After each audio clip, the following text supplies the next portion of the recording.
sini semuanya. Jadi ini semuanya bergerak. Semua ini sesuai dengan prosedur yang dilakukan. Jadi sekali lagi, proyek ini adalah proyek APBD Kampar yang sudah kita sahkan dan wajib oleh pemerintah daerah untuk melaksanakan perda ini. APBD itu kemarin dilaksanakan pelelangan itu artinya patuh dengan perundang-undangan yang ada di daerah kita. Dia ini PUPR itu lagi melaksanakan peraturan daerah. Jadi sebenarnya proyek ini, kegiatan ini adalah kegiatan PU, rutin pekerjaan di PU itu, dan kegiatannya adalah pengaspalan, ya, pemeliharaan jalan sesuai dengan 3I infrastruktur dan pembangunan jalan jembatan. Itu program pemerintah Kabupaten Kampar. Nah, ini melalui sebuah perencanaan yang terukur, dan ini sudah melalui mekanisme musrembang kecamatan, desa, kabupaten, dan sudah melalui sebuah forum daerah menyepakati untuk dilaksanakan pekerjaan tersebut, sehingga masuk ke eksekutif kepada pemerintah, kepada legislatif itu yang dikirim oleh eksekutif melalui MOU KPPAS-nya. Ketika MOU KPPAS masuk, kita lakukan pembahasan, melalui Magar. Kemudian Banggar memberi waktu kepada komisi untuk melakukan pendalaman teknis. Dan kita di Komisi 4 melakukan pembicaraan ini dengan mitra kita PUPR. Kita semuanya berdiskusi, melakukan pertanyaan-pertanyaan, pembahasan tentang kegiatan-kegiatan yang akan dilaksanakan di tahun 2020 ini. Dan itu melalui mekanisme yang ada di DPRD. Di situ Banggar melalui pembahasan yang alot memporsikan keuangan ini. Jadi Banggar itu ketika melakukan pembahasan itu dengan TAPD. TPD itu perwakilan dari pemerintah, Banggar ini perwakilan DPRD. Memporsikan keuangan ini, umpamanya PUPR itu berapa miliar, kesehatan berapa miliar, ini berapa miliar. Di dalam pembahasan itu banyak dinamikanya. Yang menjadi perhatian kita itu adalah adanya pelaksanaan undang-undang, umpamanya tentang undang-undang pendidikan 12% itu, atau undang-undang kesehatan, atau undang-undang infrastruktur itu harus dipenuhi di dalam mekanisme penyusunan PBD kita ini. Nah, disitulah dilakukan pendalaman dan pembahasannya. Setelah KPPA selesai, ditandatangani secara bersama-sama, bersepakat kita APBD kita bernilai 2,6 triliun, kira-kira begitu ya. Setelah itu kita serahkan lagi kepada eksekutif melakukan melakukan penyusunan rancangan RAPBD mereka. Jadi masing-masing OPD itu menyusun kegiatan-kegiatannya yang sudah dibicarakan tadi. Maka ada penambahan anggaran, ada yang pengurangan anggaran, itu mereka mengotak-atik kembali, menyusunnya kembali. Yang telah disepakati tadi. Nah, habis itu masuklah RAPBD. RAPBD kembali kita melakukan pembahasan juga. Sampai pada titik terakhirnya diparipurnakan dan kita sahkan secara bersama-sama. Itu dia prosedurnya begitu, prosedur. Perencanaan ini ada beberapa sumber. Perencanaan itu dari masyarakat top, bottom up, dari bawah ke atas, melalui musrembang. Ada juga melalui pokok-pokok pikiran DPRD melakukan reses, turun ke lapangan, minta buat bangun jalan ini, segala macam. Pokok-pokok pikiran ini yang kita tuangkan, kita sahkan dalam paripurna dan kita kirim kepada eksekutif.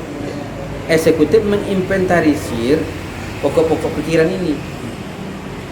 Pokok-pokok pikiran. Kemudian ada lagi satu lagi jalur masuk ke perencanaan itu adalah rencana kerja atau renja OPD.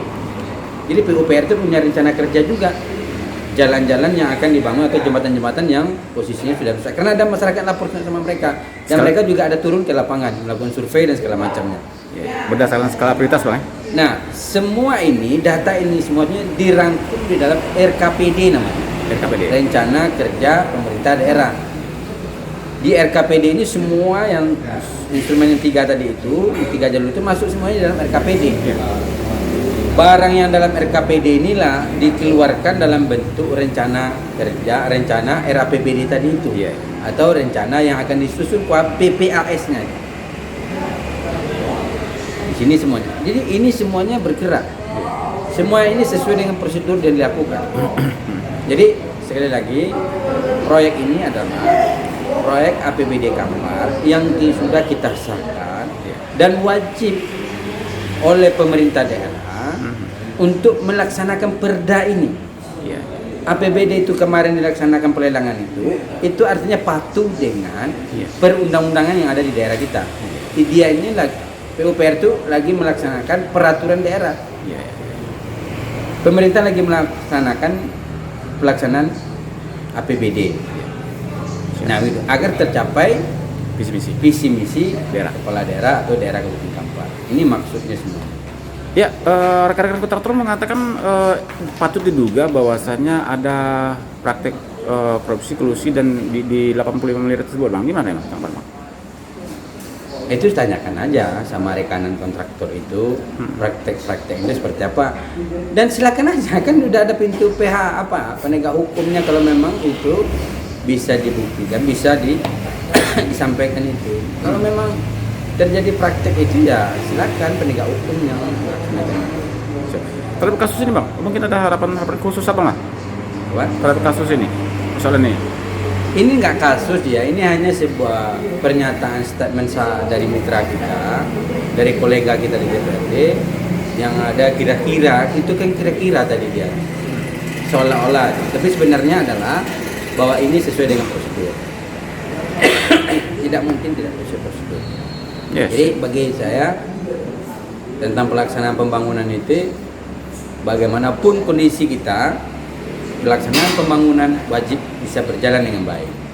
Cuman memang kita sadari bersama-sama kondisi COVID ini membuat keuangan daerah itu tercapek tergerus dia.